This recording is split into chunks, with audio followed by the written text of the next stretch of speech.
Okay, I want you to think about something. Every day, thousands of folks over 60, they wake up, feel totally fine, but by noon they're in the ER. And what's crazy is, it's not some big accident or a sudden sickness. It's a tiny, common morning habit, something most of us do without ever thinking twice about it, that's putting their hearts in serious danger. So let's dig in and figure out what's going on here. So, yeah, what is the connection here? How can this totally normal room be linked to such a massive health risk? Now look, the point here isn't to scare you. Not at all.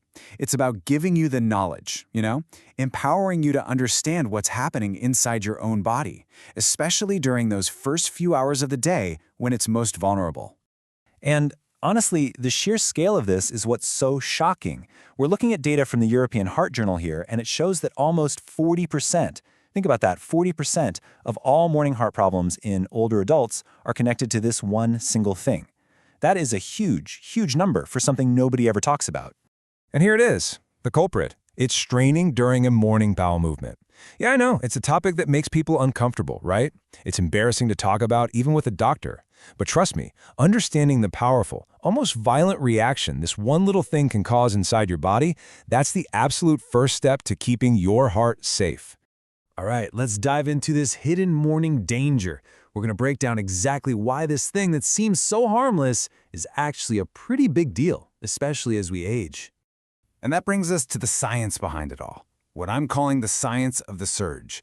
Because see, it's not just the straining itself that's the problem, it's when it happens. The timing is everything, because your cardiovascular system is in a really unique, kind of vulnerable state first thing in the morning.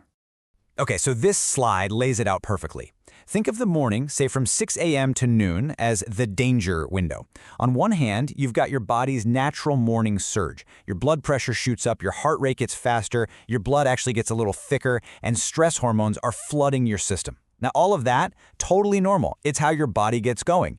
But the danger, that's when you add the strain from the bathroom on top of it. You're basically stacking one extreme pressure spike right on top of an already stressed out system. And this whole process actually has a fancy medical name, the Valsalva maneuver. Sounds complicated, right? But it's not. It's just the technical term for what happens when you bear down and hold your breath. When you do that, you create this huge, sudden pressure change inside your chest, and your heart has to deal with it, like, right now. So let's walk through this step by step. First, you strain, and you hold your breath. This builds up all this pressure inside your chest. What that does is it actually pinches off the veins, so less blood can get back to your heart. Then, and this is the critical part, when you finally let go and exhale, that pressure releases, and all that blood that was held back comes rushing back to the heart all at once. And that is what causes a massive, dangerous spike in your blood pressure. So, you might be asking, why is this so much more dangerous after age 60? Well, think about it like this. When you're younger, your arteries are like new flexible rubber hoses. They can easily expand and handle these big pressure changes. But as we get older, our arteries can get stiffer, more brittle, kind of like an old garden hose left out in the sun. They might have some plaque buildup, they've just lost that elasticity, which makes them way more vulnerable when a sudden jolt of high pressure hits them. Okay, so now we get the how and the why. The next logical step is to talk about the warning signs. Because your body is pretty good at sending up flares when it's under stress. The trick is knowing what to look for and actually listening. And here are 5 big ones you absolutely should not ignore. Feeling dizzy or lightheaded right afterward, your heart suddenly racing or feeling like it's skipping beats, any kind of chest discomfort, even just tightness or pressure, breaking out in a cold sweat or feeling nauseous, or just feeling completely drained and exhausted after. Look, these aren't just part of getting older. No way. This is your body screaming that it's struggling to handle those crazy pressure changes. All right, so we know the problem, we know what to watch out for, and now for the good news. And it is really good news. The solutions here are surprisingly simple, and they really, really work. So let's get right into the easy changes that can literally be lifesavers. And this quote from cardiologist Dr. Michael Kent really says it all.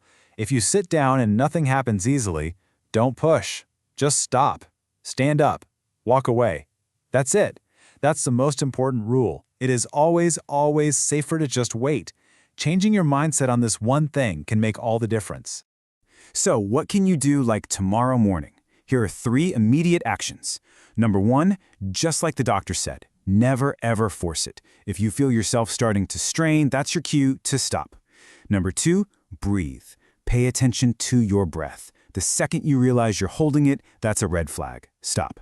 And number 3, if it's possible for you, just wait a bit. Give your body 30 to 60 minutes to wake up and stabilize before you even head to the bathroom. Now, for the long game, prevention is all about simple daily habits. First, water. Drink a big glass as soon as you wake up. It gets things moving. Then, fiber. You really want to aim for about 25 to 30 grams a day. And movement.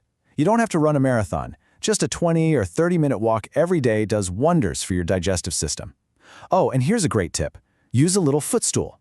Elevating your knees changes your body's posture, and trust me, it makes a huge difference. And this next one is so important. You have to be aware that a lot of common medications can contribute to constipation. Things like blood pressure pills, iron supplements, you name it. Now please, hear me on this. Never, ever stop taking a prescribed medication on your own. But do talk to your doctor. Mention this. Sometimes a simple tweak or a different prescription can solve the whole problem. Okay, so let's zoom out a little bit. We've been focused on this one specific moment, but let's talk about the bigger picture. Let's talk about creating a whole heart-safe morning routine, starting from the second your alarm clock rings. Believe it or not, how you get out of bed is a big deal. The worst thing you can do is jump right up.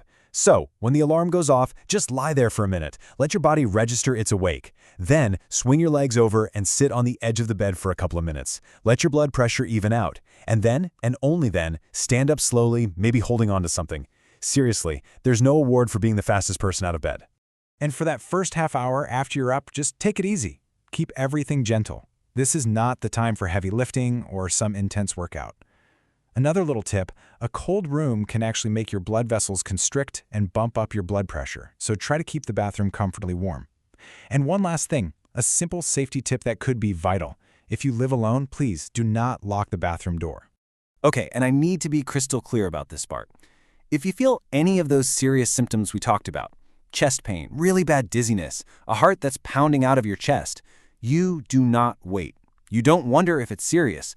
The rule is simple. Stop what you're doing, sit down, and call for help immediately. Please don't let feeling embarrassed or unsure cause a delay that could be life-threatening. So I'm going to give you a mission for tonight. It is so easy. Before you go to sleep, put a full glass of water by your bed. Then set your alarm for just 15 minutes earlier than you normally would. And finally, just make a commitment to yourself that you're going to use that extra bit of time to have a slow, calm, gradual start to your day tomorrow. In the end, it really all boils down to this one question. This isn't about some complicated medical procedure or expensive pill. It's just about being aware and about respecting your body's natural rhythm in the morning. I mean, your heart works 24/7 for you, nonstop. So giving it these 15 safe, unhurried minutes in the morning, well, that's not just a nice thought. It might just be one of the most important gifts you ever give yourself.